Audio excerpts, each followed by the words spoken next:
কুকথা থামছেই না বঙ্গ রাজনীতিতে, আর ভোটের বছরে তারও বাড়ছে।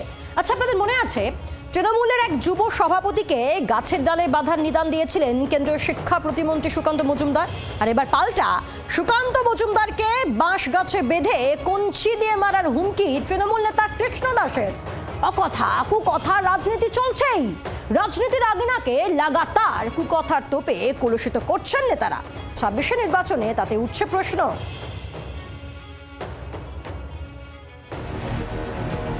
ছাব্বিশের ভোটে উত্তরবঙ্গে দুর্গরক্ষা বিজেপির কাছে বিশাল গুরুত্বপূর্ণ, কিন্তু লোকসভা নির্বাচন ২০২৪-এর ফলের নিরিখে বিধানসভা ভিত্তিক শক্তির লড়াইয়ে একে অপরের ঘাড়ে নিঃশ্বাস ফেলছে তৃণমূল ও বিজেপি। এমনকি লোকসভা নির্বাচনের পর উত্তরবঙ্গের সবকটি উপনির্বাচনেই তৃণমূলের কাছে পরাজিত হয়েছে বিজেপি।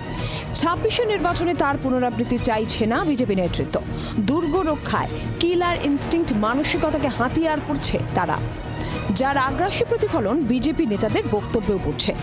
১১ই জানুয়ারি জলপাইগুড়িতে সভামঞ্চ থেকে তৃণমূলের স্থানীয় যুব সভাপতিকে গাছের ডালে বেঁধে রাখার নিদান দেন সুকান্ত মজুমদার। ভিলেজ পুলিশ সে যুব সভাপতি হয়েছে বলে সে চালাবে। আমি আমার কর্মীদেরকে বলবো ওই বালি চোরটাকে যেদিন হাতে নাতে ধরবেন গাছের ডালে বেঁধে রাখবেন, বাকি ব্যবস্থা ভারতীয় জনতা পার্টি করবে। স্যার সংঘাতে জলপাইগুড়িতে মিছিল করে তৃণমূল। মিছিলের পর সভায় সুকান্ত মজুমদারকে পাল্টা বাঁশ গাছে বেঁধে কঞ্চি দিয়ে পেটানোর নিদান দেন তৃণমূল নেতা কৃষ্ণ দাস। গাছত বান্ধি মারো গাম বলে ক্ষমতা আছে গাছত বান্ধি মারিবে। মই কছো তো তোমার দম থাকিলে মাইকটা দেজি কছো তোমার দম থাকিলে এইসতি বাজার আছে না বাসানি বাসানি একালে মিলমিল আগালি এককালে মিলমিল আগালি বাঁধে তো চারটাও গোঠে ওঠে তো মার দিম তো কম তাহলে কঞ্চি দিয়ে যদি মার দেওয়া যায় সিটপিটা নিয়ে ওঠে দিম। হ্যাঁ কেন? সভা শেষে নিজের বক্তব্যে সাফাই দেন কৃষ্ণ। দাবি করেন সুকান্ত মজুমদার রাজনীতির মঞ্চে রাজনীতির কথা না বলে কুকথা বলছেন। উনি আরো বাজে কথা বলছিলেন যে গাছে বান্ধে মারা হবে। রাজনীতি ভাষা এটা নয়, রাজনীতি মোকাবেলা রাজনীতি ভাবে করা উচিত। একজন শিক্ষিত লোক এরকম কথা বলতে পারে না।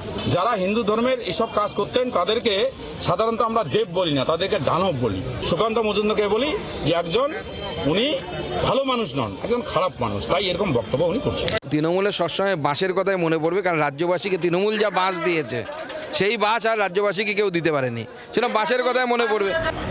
ভোটবঙ্গে এখন কুকথার বন্যা। একে অপরকে আক্রমণ করা মানেই কি উস্কানিমূলক হিংসাত্মক শব্দের ব্যবহার হতেই হবে? এই রাজনীতি আর কতদিন? আমাদের কিছু নেতা আছেন, কিছু সাধারণ মানুষ আছে, তারা তীব্রভাবে বিষোদ্গার করছেন বিজেপির নেতাদের ওপরে। এটা অনভিপ্রেত। রাজনৈতিকভাবে গণতন্ত্রের মধ্যে কোনো হিংসার জায়গা নেই বলে আমরা মনে করি, আমাদের দলও বিশ্বাস করে। রাজ্য বিধানসভা নির্বাচনের দামামা বেজে গিয়েছে, কিন্তু কোনো রাজনৈতিক দলই কর্মসংস্থান, শিক্ষা বা স্বাস্থ্য প্রসঙ্গে যতটা না কথা খরচ করছে তার থেকে বেশি প্রাধান্য পাচ্ছে একে অপরকে দেখে নেওয়ার হুমকি। এই রাজনীতির ভবিতব্যটা কি?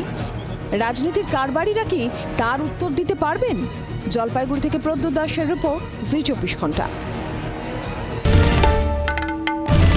বাংলার আওয়াজ, বাঙালির আবেগ, জি ২৪ ঘন্টা।